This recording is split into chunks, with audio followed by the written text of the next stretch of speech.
Hello, so it's Michael here, and today we're back in the infantry system project, and today I thought I would go over how you can set up the items to save. Now, just before we do continue, I just want to state that there are quite a lot of moving parts when it comes to a save system, particularly with a system like this, so it is just something to be aware of as we obviously progress through the next section, as it were. I'm going to try and get this done in one episode, although I'm not convinced that that's going to happen, because as I said, there is quite a lot.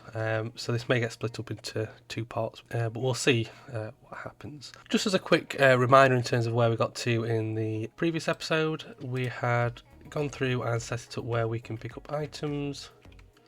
We can see them in the infantry. There's even a health potion we can use. And then we also have a container we can interact with, which shows us the items in there, and we can transfer those between the infantries. So I'll quickly show that the other way as well. So now, of course, at the moment, the way it's set up, nothing saves. So if we pick something up and we play again, they'll still be on the ground. And if we open the infantries again, they'll be exactly how they were when we started. So that's what we want to address in this particular episode. The first thing we actually need to kind of sort out before we kind of do anything really is how it is we're actually going to get the data from our item base. So actually what I'm going to do, I'm just going to close some of these extra tabs, bear with me. Had them open just to remind myself where we got to. So we've got the item base. Now, if you remember, this is where all the sort of the core logic is in terms of the item itself. So this is kind of its representation of when it's not physically in the world. So it's the thing that these world items use that it pulls the data from. So for the most part, all the data is stored within this item base. So we do need to be able to get the data from it when we need to. So the first thing I'm going to do is actually go ahead and create a new function. And I'm going to call this one get serialized data. Now, the term serialized, what it kind of refers to is when we take some data and we essentially concatenate it all into a string, essentially. And it's that string that then gets saved to the machine. So if we're looking at something like our item here, obviously there's quite a lot of data that we have, potentially, shall I say, that needs to be converted to a string so we can return it. So what we can do from the get serialized string, we can just pull from there, we'll just add a return, and we can go ahead and add an output, and we just want that to be of a type string. So, and we'll just put that as return value, like so. Now that's the easy bit sorted out. Now the next thing we kind of need to do is actually think about how it is we want to serialize this data. If you're quite new to serialization, this itself could seem a little bit daunting. So in essence, try to think of the best way to demonstrate this. So if we just add a comment box for a second. So for example, if we were to do, say, the quantity, so that's 3, and then there's some other thing there, so let's say value.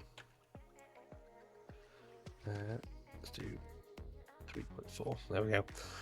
So in essence, this is kind of creating a string of this data that we have in here, so the quantity and the value.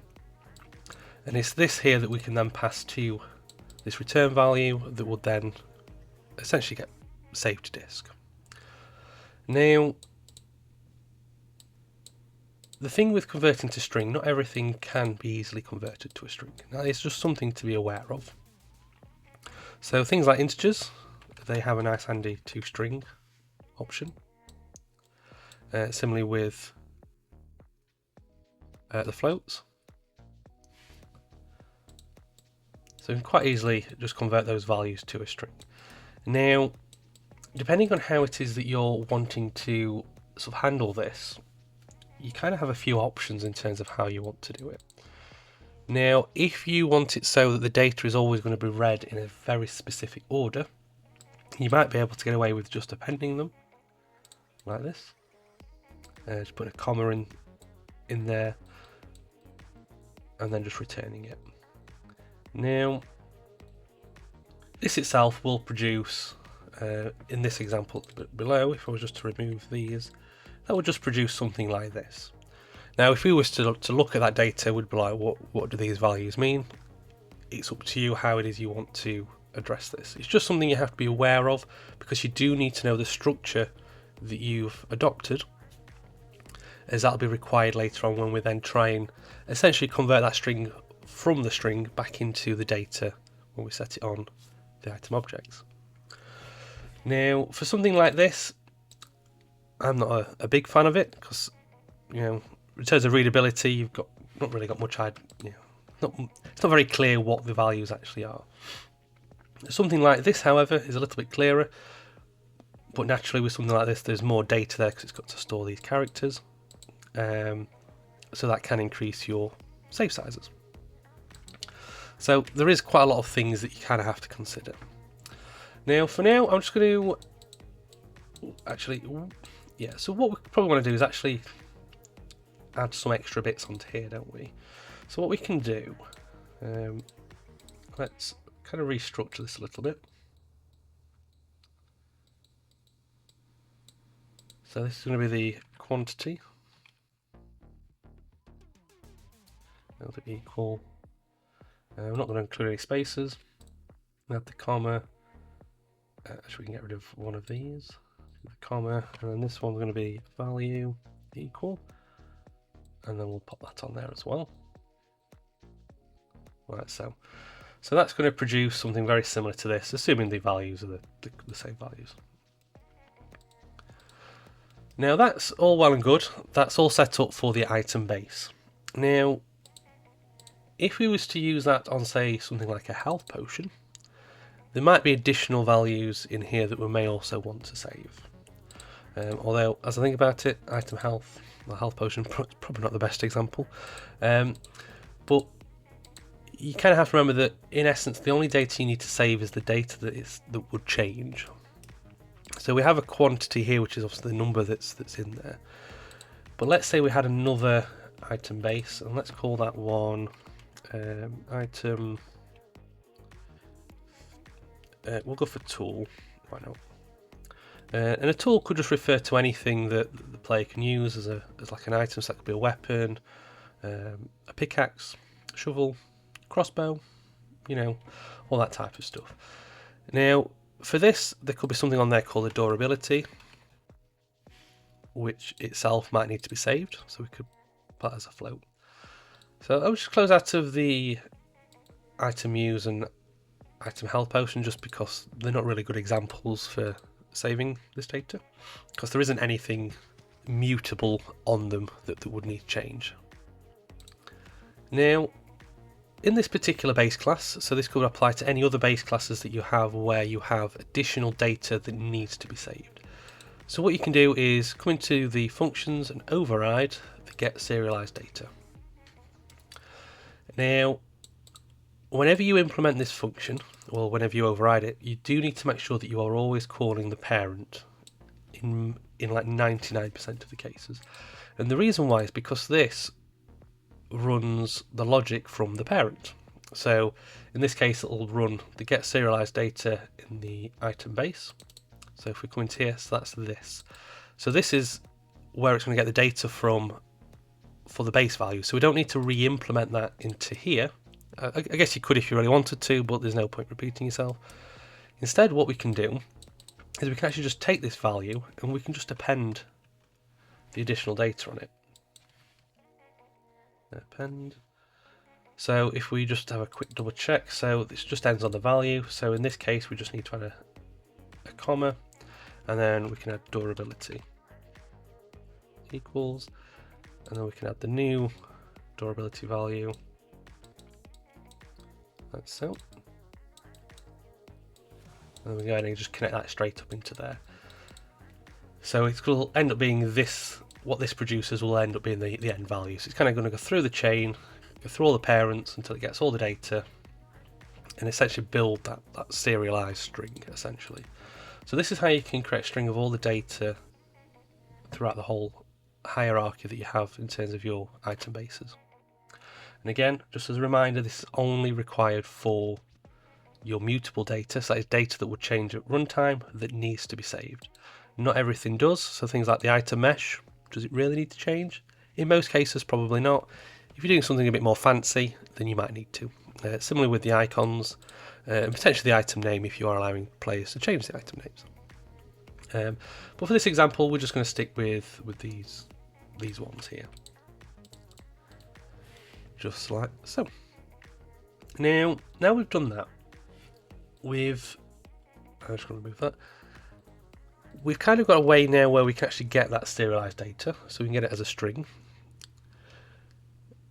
But we also want to look at how we're going to get that data back out. So what we want to do now is create a new function. I'm going to call this one apply serialized data. And this one just needs an input that's a string.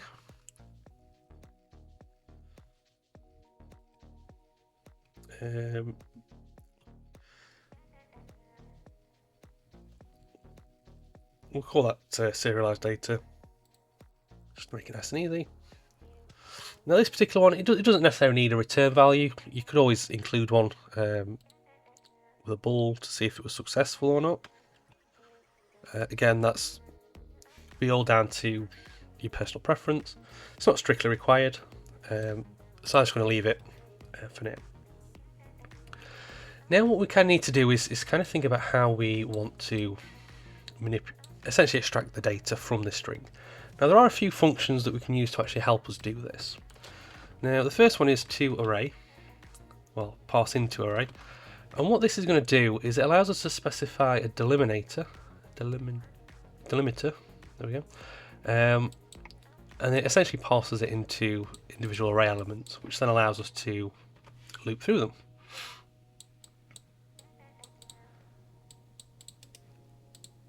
So in this particular example, if we go to here, we can see that how we structured this. If you remember, we did put a comma in there.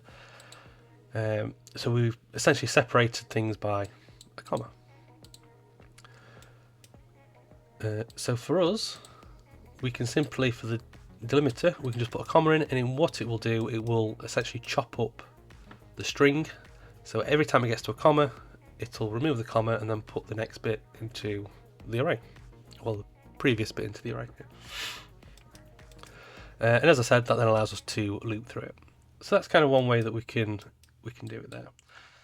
That does then give us sort of another option for the for each loop here. We can do something similar with the equals. So again, if we go back to this section here, if you remember, we have the name, so that's the name of the variable, and then an equal sign, and then we put the value. So for this particular example, this here in theory should always have two elements in it. So we can always get a ref to 0 and 1. So 0 should always be the key if you want to sort of think about it in that sense, and then 1 will always be the value that we have. Again, if you decided to sort of serialize your data in a different structure, there are lots of different ways to do it. I know some people like JSON as a format. Again, there's lots of others. It's completely up to you how you want to do that. I know there are plenty of plugins that you can get that kind of help you format your data in specific ways.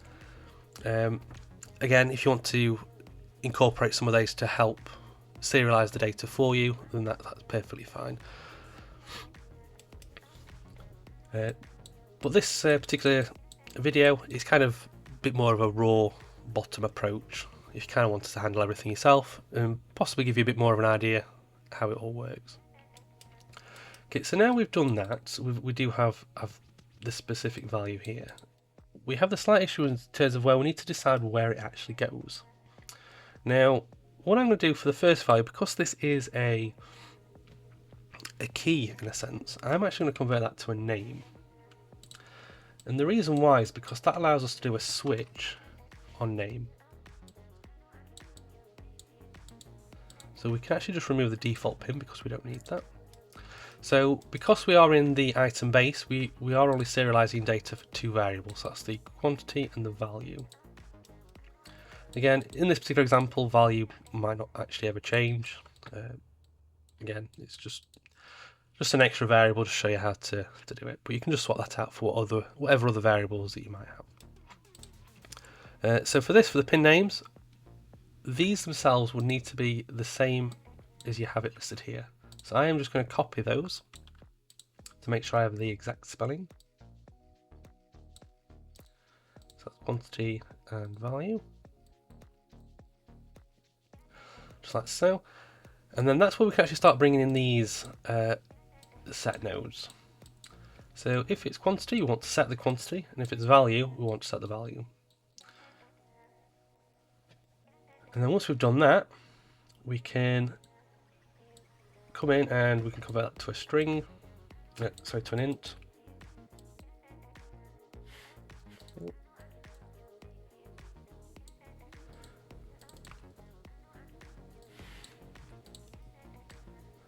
And then lastly, we'll do the float.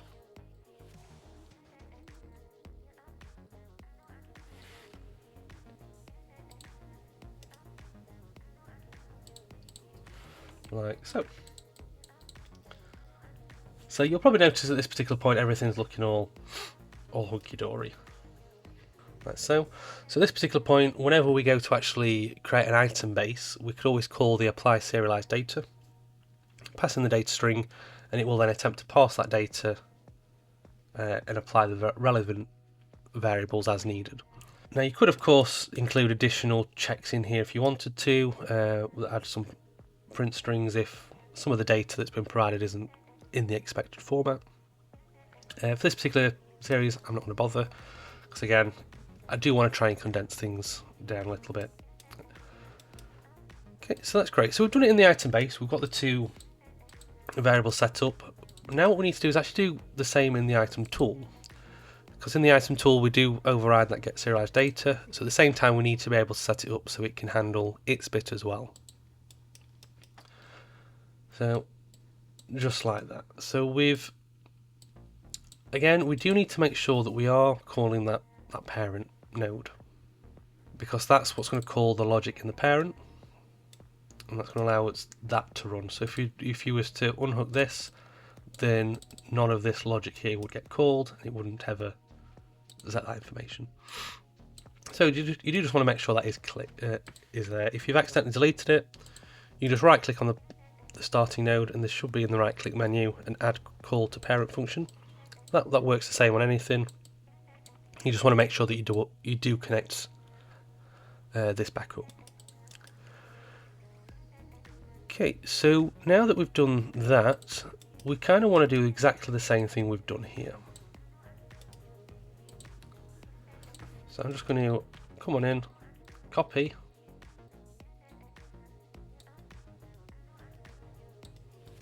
like so, and then we can plug in that string, and it's going to go through and do exactly the same thing. This time, however, we want to do the durability. You've got to remember all the other ones have already been done, because they'll be handled on the parent call. So again, I'm just copying how it's spelt there in the get serialized data. And as I mentioned, we only need the durability because that's the only one that we're setting. And we can remove these two, and we'll just set that one instead. There's a float, so that's the only one we need there.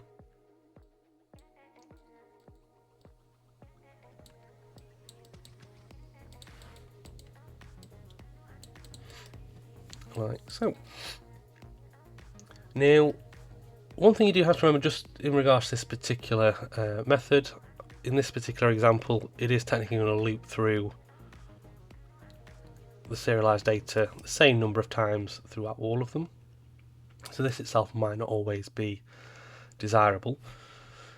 So what you can actually do in this particular example is, instead of calling the parent first, we can actually move that to the end.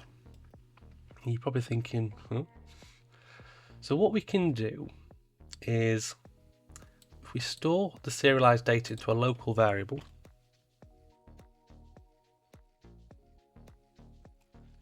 for that local string, and instead want to do that from the local string.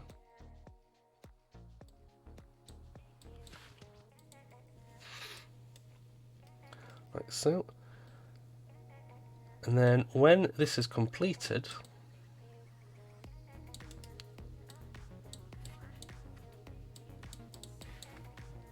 we can call the apply serialized data on the parent. Again, there could be different ways that you kind of set this up in terms of how you funnel that data down the chain, essentially. So at the moment, it's just going to send exactly the same string that we've got there. But what we can do is, if we do actually successfully update a variable, we can do a replace. Is it that one? Replace line. Yeah, so do the replace in line, which I believe is the one we're after. Let's go to the search text. Yeah. So in terms of what we have here, the array element is what we essentially use to split out what we're wanting. So what we can do is do a search text, and we just plug that into there. Let's bring this down here a little bit, just so you can see how that's getting moved along. So, and this particular replace text field, you want to leave that blank. So essentially replacing whatever we pass in that we find in that string, we're just going to essentially delete it. Now this is the local string, so when we pass that through, it'll only include the ones that haven't yet been set and applied. And it'll, you could set up something similar in your other parents. In your other children as well, if you needed to. So in this particular example, I'll quickly run through it. So assuming we have an item tool, what is going to happen is when this function is called, it's going to just store a local copy of that data. It's then going to pass that into an array. It's going to loop through the array, and it's going to separate out the key and the value based on the equal delimerator. Again, if you're using a different style, like a different format, you may need to change how it is that you are parsing it out. And then from that array that's provided, of which there should always be 2 values, we then come through and we check the name of the first one, and if it matches what we're looking for, then we can use the value and actually set it to what we want. And once done, we then do a replace in line. Now, just as a quick thought, chances are if we...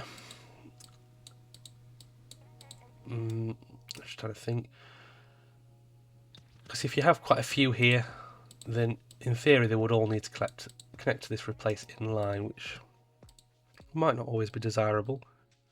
So what we can do instead, I'm just going to do a sequence here. I'm going to add a branch. I'm going to connect that up to there instead. I'm just going to move this down here.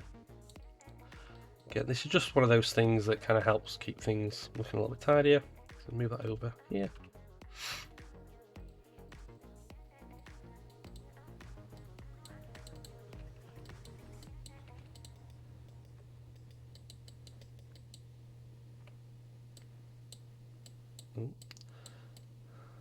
There we go. Again, we could always just store the loop string to a local variable as well, completely up to you. Now we've done that, the last thing we want to do is just create a local bool here for this branch condition. I'll just call this one value updated. And whenever we update a value, we can set that to true. Again, different ways you can kind of do it. And that'll then just remove the string when it's added it. Right, so.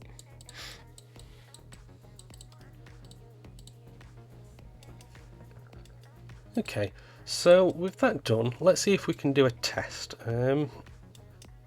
So in the item entry, under the on added to focus path, what I'm going to do is just make it print the name that we get. So inside the item entry, we do store reference to the item object that it pertains to. So we can get the serialized data. So this, again, as a reminder, this is just for debug purposes. This is just to see whether or not it's actually doing what we want it to. So if we let's pick up some of these items.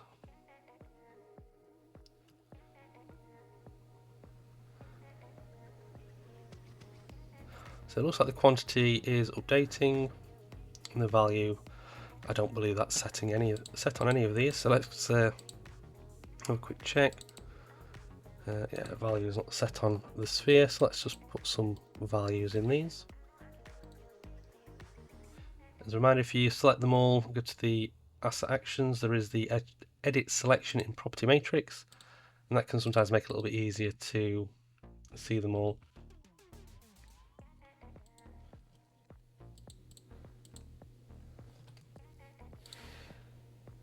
And then we'll just save all.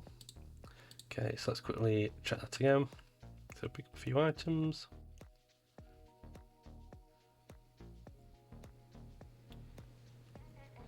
Yeah, so help potion will have everything set, but the other ones do, and it does seem to be updating there in the print string values. So that's looking good. Now, the bit that's a little bit harder to test, particularly at this stage, is where we apply the serialized data. Now, as long as we know that the way we're serializing the data is correct, and it's in the format that we know, when we get to the point where we're actually loading that data and trying to apply it, chances are we will probably encounter some issues.